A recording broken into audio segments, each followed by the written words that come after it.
Well, this is the video where I experiment with the 3 samples that I finally received. One of them works, one of them kind of works, and the other one does not work at all. So let's check it out.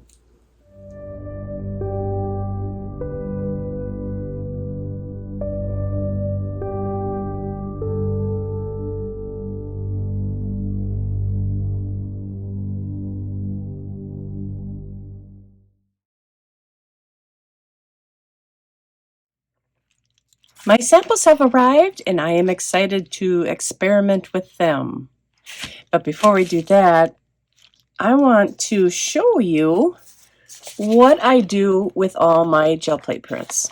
You'll never guess what I do with my prints. I wallpaper my house with them, my miniature houses. This is a gel plate print, and that's a gel plate print. I make a lot of prints so I can have options. I also make tiny shelving. This is a little shelf that I made. This is a gel plate print. This is a gel plate print. And on the sides, on the bottom, all gel plate prints. This is what they start out looking like. And then he makes the hole in here for me, kind of hollows it out for me, and gives it to me in pretty rough shape here. So I have to do a lot of sanding. And then I will decorate that up with my gel plate prints, along with this little guy here. So I just thought it would be fun to share with you a little bit about what I do with my gel plate prints. Okay, let's get on with this. Now I ordered 3 samples here. This one is kind of curved. It probably came off a roll, I'm assuming. And I got them from the Rubber Sheet Warehouse. Oh, which one should we start with? Let's start with this one. These samples are 3.5 by 7 inches, and a sample costs $7.99, I believe, but all of their shipping is free. I went on to Canva and got myself some black and white images. This one could be kind of fun with all the clocks. Cute little bee and a little birdie here. So we're going to attempt to image transfer one of those. Before we do that, I am just going to put down some paint on here and just see how well that picks up. There are times when you just want one color to be used for backgrounds for other prints. So let's see how well this one does. I'm hoping it won't stick.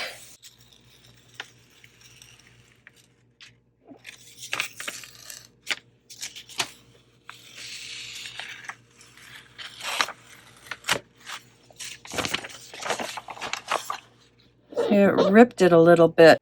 That is not a good sign, you guys. Not at all. I want to see if an actual transfer will work. Not very hopeful. I am really disappointed. I thought for sure that would work. Let's try this again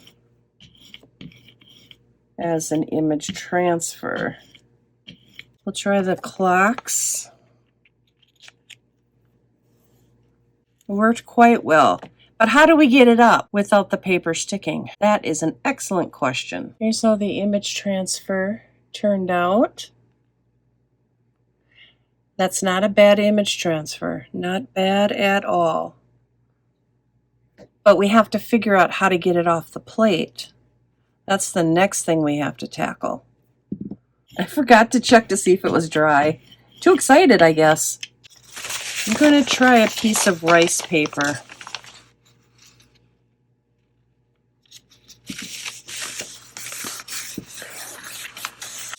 Doesn't look good, you guys. It does not look good.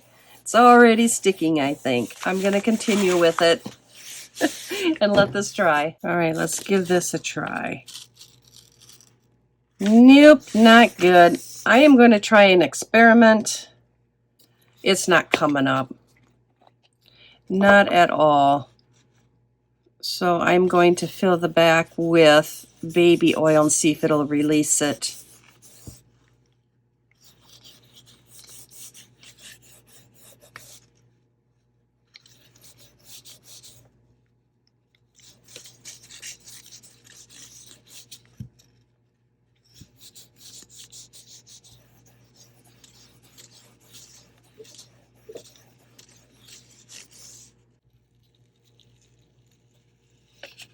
And that did release it. That's awesome.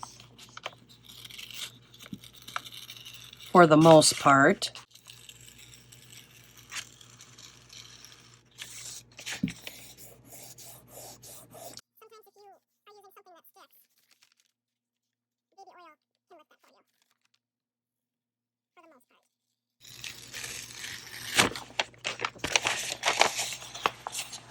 Actually, that looks kind of neat. Once this dries.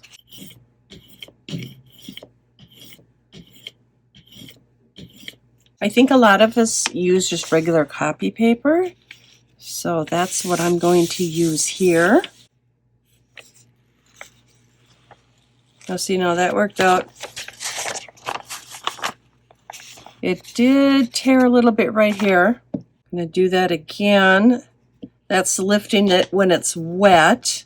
Now we're going to lift it when it's dry because I must see how much it sticks. I want it to dry all the way. So I'm going to leave this on here until it's dry all the way, and then we're going to try to lift it. I let it dry.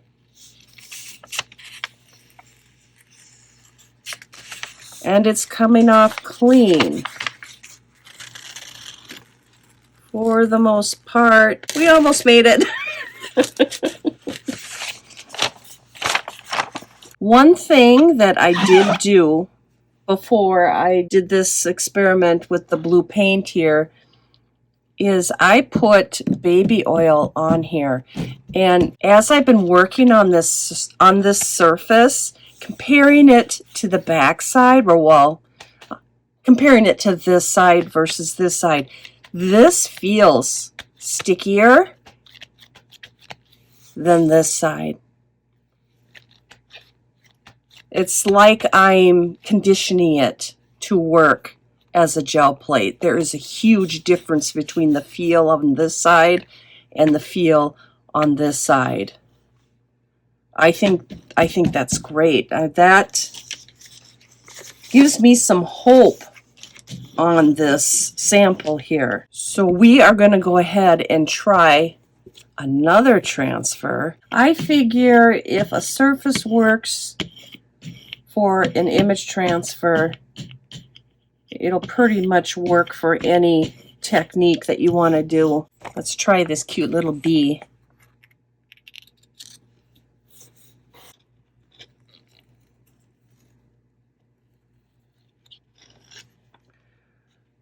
Well, the image transfer does work. It really does. It's not perfectly clean background like I would like. I'm going to try again to use just regular copy paper, because we all have regular copy paper around.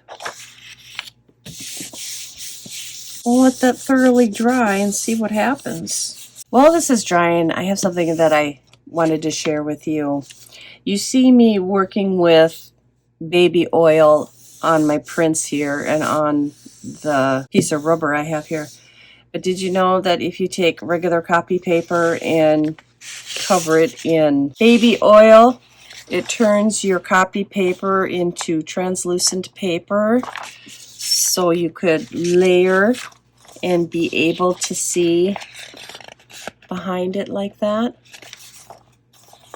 That's really fun. Well, let's see what happens here.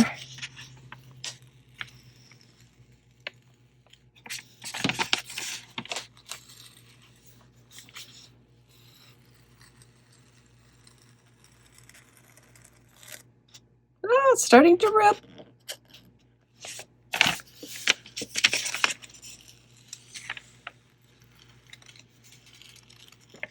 It starts to rip when you're lifting your print in one direction, go to another.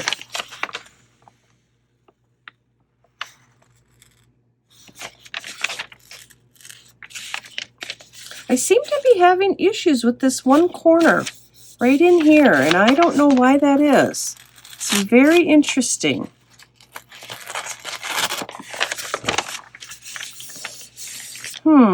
I don't quite know what to make of this, but see, it feels very sticky.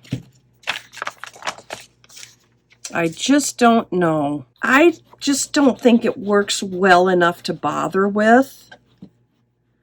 I don't know. What do you think? I just don't think it's worth it. I'm going to go ahead and end the experiment here. As you can tell, this is not the best option. There are so many other options that are way better than this, and it is a natural gum rubber that I used in this experiment. The only way that this is at all worthwhile is if you already had it and you wanted to make transparent papers. So this ends part 1 of this experiment. In part 2, we will cover these two. One of these work really, really well and the other one does not. I will catch you in the next video. Bye for now.